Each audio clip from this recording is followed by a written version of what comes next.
नमस्कार बागवान साथियों, मेरा नाम सनम चोपड़ा और मैं ग्रेजुएशन और पोस्ट ग्रेजुएशन दोनों अपनी नॉन यूनिवर्सिटी से की है और छोटा सा एक बगीचा तैयार करने की कोशिश कर रहा हूँ राजगढ़ में।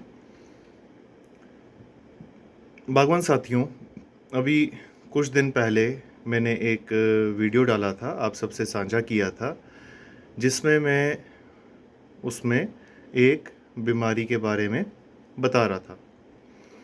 क्योंकि मैं एक बागवान हूँ, किसान पुत्र हूँ और मैंने पढ़ाई भी की है हॉर्टिकल्चर की, तो मैं इसे अपना कर्तव्य समझता हूँ कि कभी भी अगर कोई बीमारी मुझे दिखाई देती है तो मैं उसे ज़्यादा से ज़्यादा लोगों तक पहुँचाने की कोशिश करूँ ताकि वे समय रहते उसका निदान कर सकें और अपने बगीचों को ग्रसित होने से बचा सकें।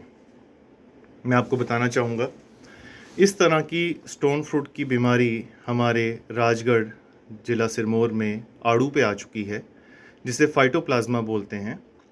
अब ये फाइटोप्लाज्मा प्लम्स में भी दिखाई दे रहा है।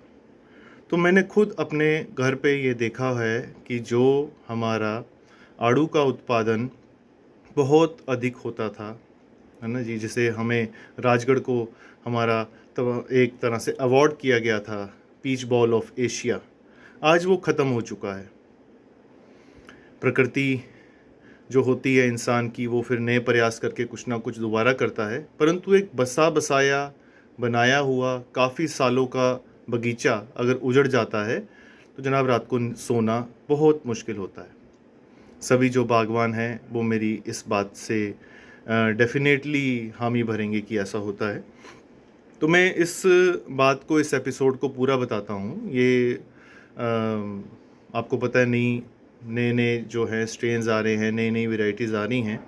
तो मैंने भी अपने बगीचे में नए स्ट्रेन लगाया, मैंने कलम लाई, लगाया, पौधे लाए, उसमें मुझे बीमारी दिखी। ये मैं आभारी हूँ इस हमारी सरकार का, जिन्होंने हम मेरे को वहाँ पे एंट्रेंस हुआ, मैं पढ़ा तो मेरे एकदम से दिमाग में बात आई कि यार ये बीमारी कुछ कहीं बड़ी बीमारी ना हो जाए, कुछ नुकसान ना हो जाए हमारा बागवानों का। तो मैंने ये जो सैंपल्स हैं वो भेजे, मैंने वीडियो भी बनाया ताकि मैं इस मैसेज को आगे से आगे तक पहुंचा सकूं। मैंने इंटरनेट पे पढ़ा इसके बारे में और जो मुझे इंटरनेट की फ़ोटोग्राफ से उसकी सिमिलरिटीज़ लगी, वो लगी प्लम पॉक्स वायरस से। तो जब सैंपल्स गए, उस सैंपल्स के बाद मैंने कई बागवानों को भी भेजा। मैंने वीडियो बनाने का यही मकसद था कि सभी बागवान अगर कहीं ऐसे सैंपल दिख रहे हैं तो आप इसकी जांच करवाएं, टेस्टिंग करवाएं। तो आए जी, मैं बहुत बहुत धन्यवादी हूँ। हमारा डिपार्टमेंट ऑफ प्लांट पैथोलॉजी जो है वो आए, वहाँ से उनके छात्र आए, उन्होंने सैंपल लिए, सैंपल की टेस्टिंग हुई और टेस्टिंग होने के बाद वो जो वायरस निकला है वो है PNSRV। इसको plum necrotic ring spot virus भी बोला जाता है, जो इसका पूरा नाम है। और जब ये जो वायरस है, जो ये जिसकी पहचान हुई है, मैं इसके बारे में कुछ बताना चाहता हूँ कि इसे जो है European plum like pattern virus भी बोला जाता है और इसकी जो फैमिली है वो ब्रोमोवायरिडी है। जीनस इसका इलार वायरस है और स्पीशीज़ है इसकी, यानी कि जो इसका नाम है वो है इलार वायरस PNSRV। ये जो मैं आपको ये सब बता पा रहा हूँ क्योंकि अब कंफर्मेशन हुई है मुझे, मेरे वहाँ पे गुरु और हमारे जो छात्र साथी वहाँ पे पढ़ रहे हैं, उन्होंने बताया कि ये वायरस उन्हें मिला है ये। और ये जो मैं आपको जीनस, फैमिली वगैरह सारा कुछ बता रहा हूँ, ये 1986 में एक हमारे साइंटिस्ट हुए हैं, उनका नाम है एन मिथर। उन्होंने किताब लिखी है virus mycoplasma and rickettsia disease of fruit trees. तो मैंने वहाँ से इसका सारा जीनस वगैरह लिया है। इसके बारे में और बताना चाहता हूँ मैं, ये जो वायरस है, ये सबसे ज़्यादा इसकी जो ट्रांसमिशन होती है, यानी कि फैलाव होता है, वो होता है जब किसी नर्सरी से, जहाँ पे इस प्रजाति के पौधे लगे हों, या कहीं पे भी ग्राफ्टिंग आप कलम लेके जाओ, तो वहाँ से ये वायरस सबसे ज़्यादा ट्रांसमिशन दर इसकी दुनिया में पाई जाती है। अभी तक ये दुनिया के 33 देशों में ये डाटा सन 2021 का है, तो सन 2021 सितंबर तक ये दुनिया के 33 देशों में आइडेंटिफाई किया जा चुका है ये वायरस। और ये वायरस का मैं आपको प्रभाव बताऊं तो ये हमारा फ्रूट ख़राब करता है, पत्ती पे पैटर्न आता है, और फ्रूट पे इस तरह के निशान आते हैं कि ये मार्केटेबल नहीं होता है, हमारा नुकसान होता है। जो हमने बाकी पौधे लगाए हैं उन पे भी फैलता है। तो दूसरा इसका तरीका फैलने का है पोलन्स थ्रू पॉलिनेशन, जो ये एक पौधे से दूसरे पौधे में परागण की जो प्रक्रिया होती है, जिससे मक्खियाँ या और कीड़े जो परागण करते हैं वो फैलाते हैं। और जो लॉन्ग डिस्टेंस ही, जो जैसे एक देश से दूसरे देश में ये वायरस फैलता है, तो ये पौधों के थ्रू ही फैल सकता है, कीड़ा तो इतनी दूर से नहीं आता है जी। फिर कुछ कीड़े, जैसे हमारा रस चूसने वाले कीड़े, जैसे कि एफिड, जैसिड, या हमारा ग्रीन होपर, लीफ होपर, है ना, साइला, सिकाडा, ये सभी कीड़े जब रस चूस के एक पौधे से दूसरे पौधे पे बैठते हैं तो ये वायरस को ज़रूर फैलाते हैं। अब इसके हम कुछ कंट्रोल की बात करें, क्योंकि जो मैंने वीडियो डाला है, अगर आप देखें कहीं ऐसे पैटर्न आते हैं तो डेफिनेटली बागवान चाहेगा भाई अब मैं क्या करूं।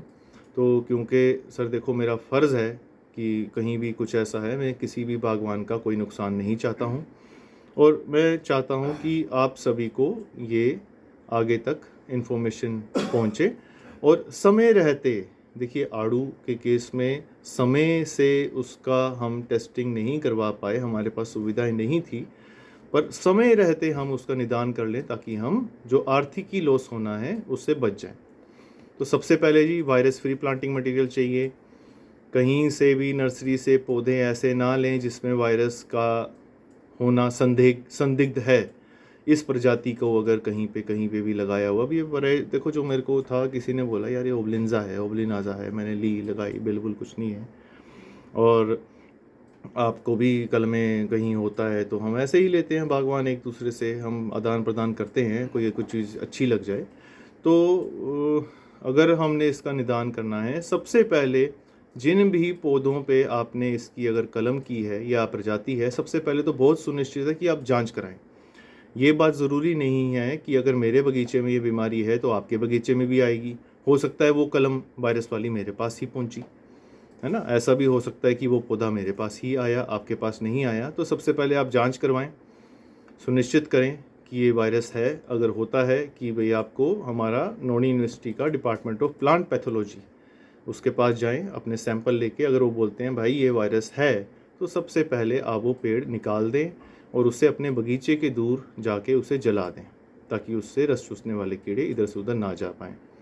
और कंट्रोल कल्चर तरीके से मैं आपको बात बताता हूँ कि एक तरीका बताया जाता है, वायरस का कोई उपचार नहीं है, परंतु अगर 38 डिग्री सेंटीग्रेड का तापमान होता है, 20 डिग्री या उससे ऊपर, तो वायरस जनरली मर जाते हैं।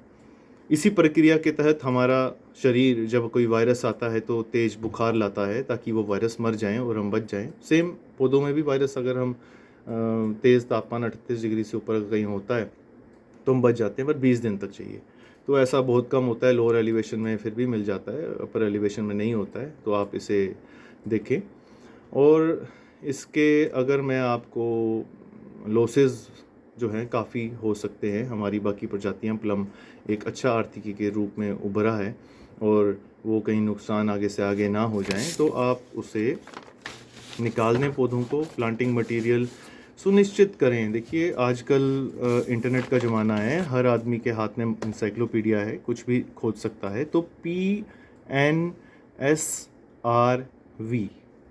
ये जांचें, खोजें गूगल पे, उसके बारे में पढ़ें, उसकी फ़ोटोग्राफ्स देखें। अगर वैसी फ़ोटोग्राफ्स होती हैं तो आप ज़रूर हमारे विभाग के पास, आप हमारे जो Yashwant Singh Parmar university of horticulture and forestry है उसके डिपार्टमेंट ऑफ प्लांट पैथोलॉजी में जाके उसकी जांच करें, सुनिश्चित करें, उसके बाद निकालें अगर पौधे का कुछ ऐसा होता है।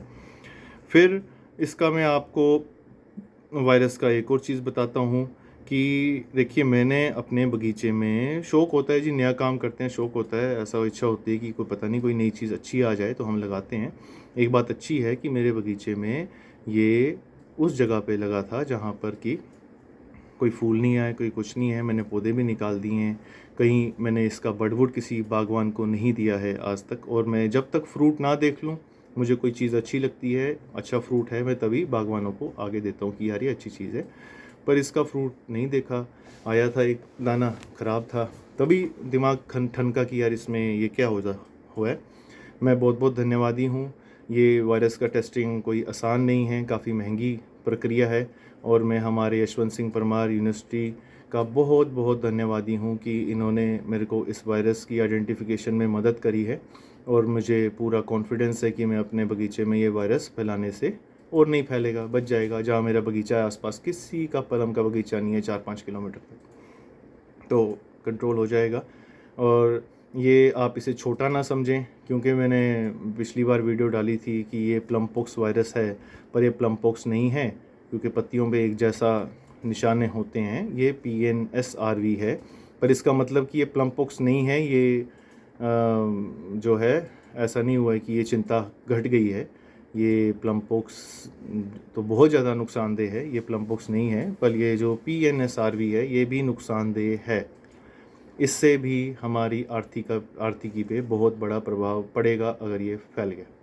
तो मैं एक और बात बताना चाहता हूँ कि जब ये वायरस का मुझे पता चला तो मैंने अपने साथियों को, अपने दोस्तों को, सबको जो मेरे साथ बागवान हैं, मैंने उन सब को बताया। मेरे साथ अरुण रहेग जी हैं, है ना जी, वो मेरे मित्र हैं, है ना, गांव बागड़ा से आते हैं, उनको मैंने बताया, है ना जी। मैंने इसके बारे में हमारे प्रकाश चौहान जी हैं राजगढ़ के, उनको बताया।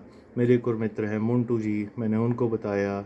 विजय चौहान जी को बताया, मैंने दीपक सिंघा जी को बताया, और जो मेरे को लगा बागवान जो अच्छा काम कर रहे हैं स्टोन फ्रूट पे, जो कि फ्रंट लीडर्स हैं, जिनको लोग जो है पीछे से फॉलो भी करते हैं, मैंने उन सभी को बताया कि ऐसी ऐसी कोई चीज़ है और ये बहुत ज़रूरी है कि हम कंट्रोल करें। और मैंने तो उन पौधों को निकाल दिया है। साथ में जो आसपास के जितने पौधे हैं, मुझे उनकी टेस्टिंग करवानी पड़ेगी, ताकि मैं देखने के लिए, उसमें अभी तक लक्षण नहीं है, पर ज़रूर टेस्टिंग करवानी पड़ेगी देखने के लिए कि ये वायरस है या नहीं है। तो देखिए जी, समय से अगर इलाज हो जाए तो नुकसान से बच जाते हैं।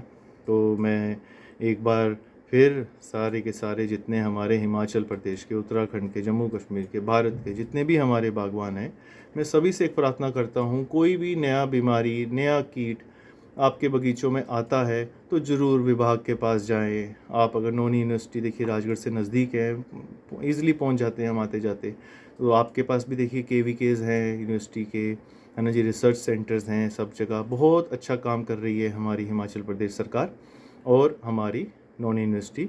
तो आप ज़रूर इनसे सलाह मशवरा करें। जो इनका काम है बीमारी को पहचानना और उसको बताना, वो डेफ़िनेटली बहुत अच्छा है। मैं बहुत बहुत शुक्रगुज़ार हूँ और अपने आप को खुश नसीब समझता हूँ कि मैं वहाँ यूनिवर्सिटी में पढ़ा हूँ और मैं इस बीमारी से अवगत हुआ। अगर नहीं होता, मैं एक आम बागवान होता, तो शायद 2-4 साल के बाद मैं देखता ये क्या हो रहा है, तब तक मुझे बगीचा पूरा ही काटना पड़ता। तो बागवान साथियों, ये मैसेज आप सभी के लिए, और मेरी आपसे रिक्वेस्ट है कि मेरे इस संदेश को आगे तक पहुंचाएं कि ऐसा ऐसा वायरस है PNSRV। मैं इस वीडियो में शीर्षक भी उसका वही डालूँगा, PNSRV नोट प्लम पॉट। हम घबरा जाते हैं, कोई भी बीमारी आती है, देखिए बागवान है, कोई थोड़ी सी बीमारी आती है, हमें लगता है कि यार कहीं बहुत ही ज़्यादा नुकसान ना हो जाए, तो हम वही चीज़ देखते हैं जिसमें ज़्यादा नुकसान होने की संभावनाएं होती हैं।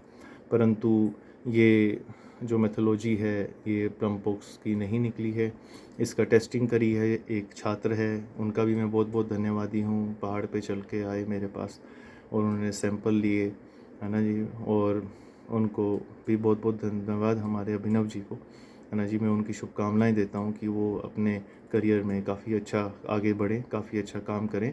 मैं वहाँ पे नहीं था, है ना जी, रोज़गार करता हूँ, कंपनी में काम करता हूँ। तो वो मेरी एब्सेंस में आए, उन्होंने सैंपल लिए, उन्होंने बताया कि यार ये बात है, आज मैं बच गया हूँ, खुशनसीब फील कर रहा हूँ। तो बागवान साथियों, आप ज़रूर इस वायरस के बारे में पढ़ें। ये छोटा वायरस नहीं है। ये प्लम के साथ साथ आड़ू, खुमानी, चेरी और हमारे बादाम, ये सभी को संक्रमित कर सकता है। तो मार्केटेबल ही नहीं होगा फ्रूट तो हम क्या करेंगे ना उस बात का। तो मैं आपका सभी का बहुत बहुत धन्यवादी। आपने मेरा वीडियो अगर पूरा देखा और इसे आगे पहुंचाएं, ताकि हमारे बागवान समय रहते, जो त्रासदी राजगढ़ में, सिरमौर में आड़ू की हुई है, वो किसी और फसल की कभी भी भविष्य में हमारे बागवानों के साथ ना हो। बहुत बहुत धन्यवाद।